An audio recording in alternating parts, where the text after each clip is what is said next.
Bonjour à tous chers amis, on se retrouve pour la vidéo du week-end.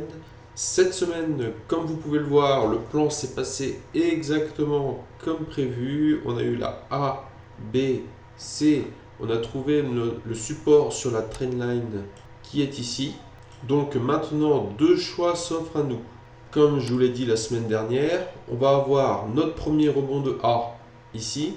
1, 2, 3, 4, 5. Donc là, c'est presque terminé. La B et ensuite la C, qui devrait nous ramener vers la grosse résistance ici des 66 546.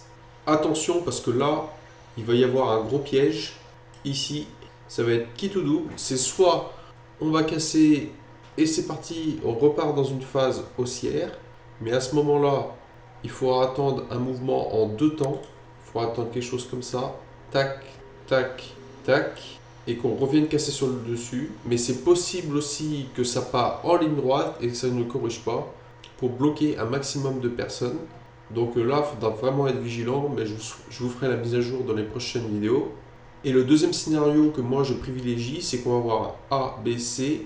Et ici, on va prendre la liquidité pour revenir chercher la trendline ici en bas.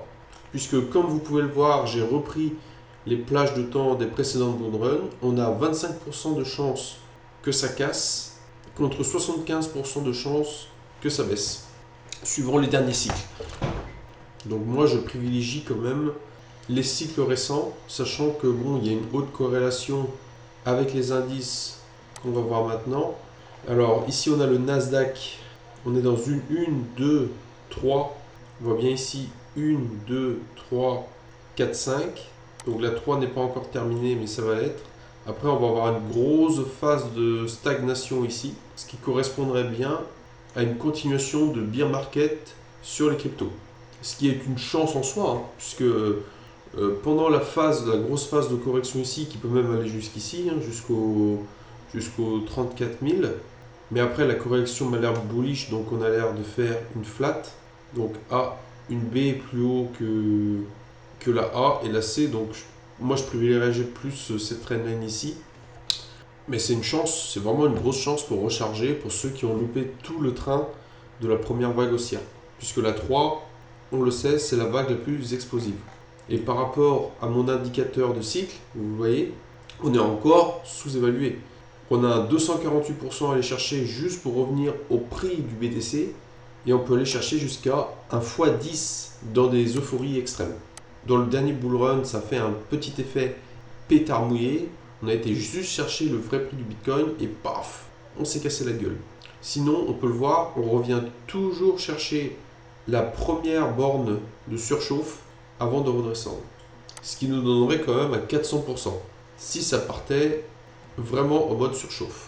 Mais au vu de la première vague ici, on a l'air de construire quand même quelque chose de pérenne qui va venir quand même chercher beaucoup plus haut. Mais on n'est pas encore là. Là, on est dans la phase de bear, on est dans la phase de correction. Et pour l'instant, tout se passe comme prévu. Donc quand tout se passe comme prévu, on suit le plan. Donc on va aller voir le robot maintenant pour voir qu'est-ce qui s'est passé. Puisque j'aurai une petite mise à jour à faire dessus. Je vais vous expliquer ce qui s'est passé cette semaine. Donc cette semaine, on n'est ni en gain ni en perte. Depuis que j'ai mis le delta neutre, on voit on fait un espèce de range éternel. Et la petite erreur que j'ai faite, parce que normalement on aurait dû casser ici le plus haut pour faire de nouveaux sommets. La petite erreur que j'ai faite, je vais vous l'expliquer.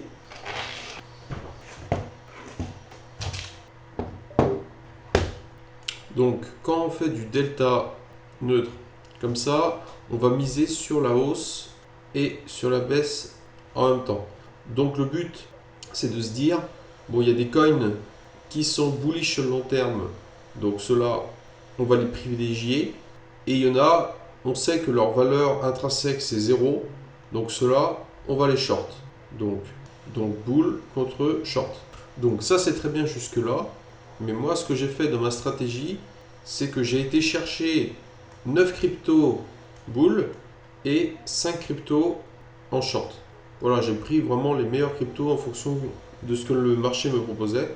Et donc là-dedans, j'ai privilégié les cryptos qui avaient le meilleur rendement par rapport aux shorts.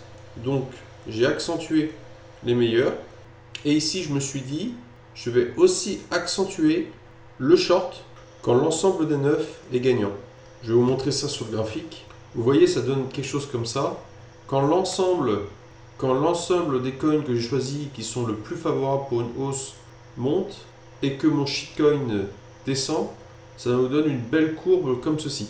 Donc très bien, moi je me suis dit, je vais accentuer en plus le short par rapport à la hausse des cryptos. Mais je n'ai pas pensé à un truc, mais c'est ce que je vais rectifier cette semaine, c'est que le delta neutre, c'est 100% d'un côté contre 100% de l'autre. Si je commence à déséquilibrer le côté short, donc je vais mettre à 130% et que mes crypto-boules sont haussières, je vais commencer à m'exposer short. Moi, je voulais juste être short contre la valeur totale ici, contre la valeur totale des 9 cryptos. Ce qui fait que quand on a un marché haussier total entre les shitcoins et les crypto-boules, j'arrive à perdre l'argent ici, j'arrive à perdre le delta positif entre le bull et le short. En résumé, si je suis trop exposé short d'un côté, mais que je suis quand même dans la bonne direction, je vais perdre de l'argent. Bon, c'est un peu chinois hein, si vous n'êtes pas trop habitué à la finance, mais bon, c'est pour les plus aguerris qui comprendront ce que je dis. Donc ma solution maintenant, c'est me désexposer totalement de l'USD. Et donc pour cela, il va nous falloir ceci. Ceci, c'est un graphique inversé du Shiba. Donc comment je fais ça? Je vous ai mis un autre ici pour montrer le graphique normal du Shiba sur BingX. Là, c'est le graphique inversé. Donc, je fais Shiba USDT divisé par Shiba USDT. Donc, 1 divisé par 1, ça fait 1. Donc, on trouve le prix du dollar que je redivise par le Shiba.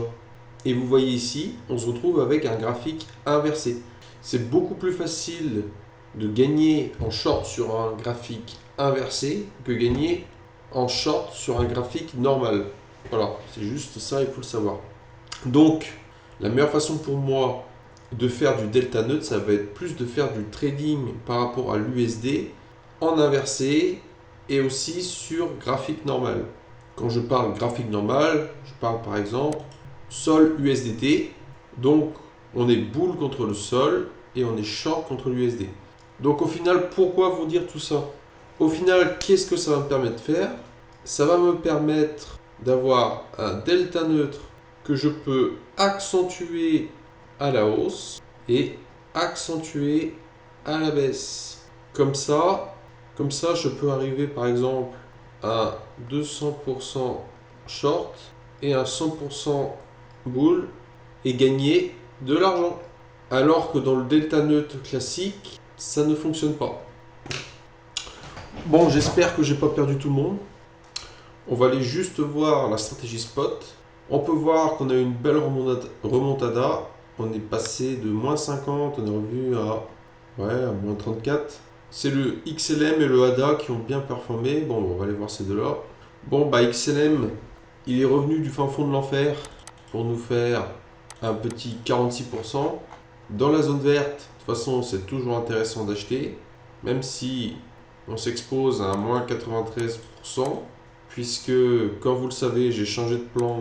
On est dans une méga WXY avant potentiellement un nouveau bull run. Ici, c'est normal de se faire piéger quand même, puisque vous voyez que ça casse quand même le graphique. J'espère bien revenir sur le bot spot afin de tout vendre et de mettre sur mon bot avant la baisse des marchés. Comme ça, nous, on va se mettre bien. À la rigueur, ce que je ferais, c'est que je mettrais moitié realty, moitié bot, parce qu'on ne sait jamais si le bot crache totalement, que je me fasse pas totalement raser. Mais pour ça, il faut que je revienne plus ou moins en positif. Le ADA nous a fait un 20% aussi, même un 36%. Mais bon, même constat. Sur le MACD, on le voit bien d'ailleurs. On a eu la tête qui sort de l'eau, la tête qui revient de l'eau, la tête qui sort de l'eau, hop, la tête qui va revenir. Enfin, on est bien parti comme ça peut changer. À l'instant T, c'est ce qui est le plus probable pour moi. Boum. Et si ça fait boum à moins 67%. Bon, c'est pas la mort non plus, mais c'est pas loin. Puisque nous, on est déjà en perte de moins 34. Ça nous ferait un moins 79. Donc je préfère prendre un moins 20 et de les récupérer sur le robot que de prendre un moins 79. Voilà, je sais pas si vous voyez ce que je veux dire. Alors, sinon, bon, on a dû remonter, donc on est à 881 USDT pour cette semaine. Donc on a pratiquement tout rattrapé l'argent qu'on a emprunté sur Realty. Bon, il y a juste quelques petits ajustements à faire sur les futurs pour être bien prêt pour la baisse, mais je ne m'inquiète pas pour ça. Si cette vidéo vous a été utile, merci de me laisser un like et je vous laisse regarder dans la description. Je vous ai mis des liens qui pourront vous permettre d'aller plus loin. Et sinon, on se dit à la semaine prochaine. Allez, ciao!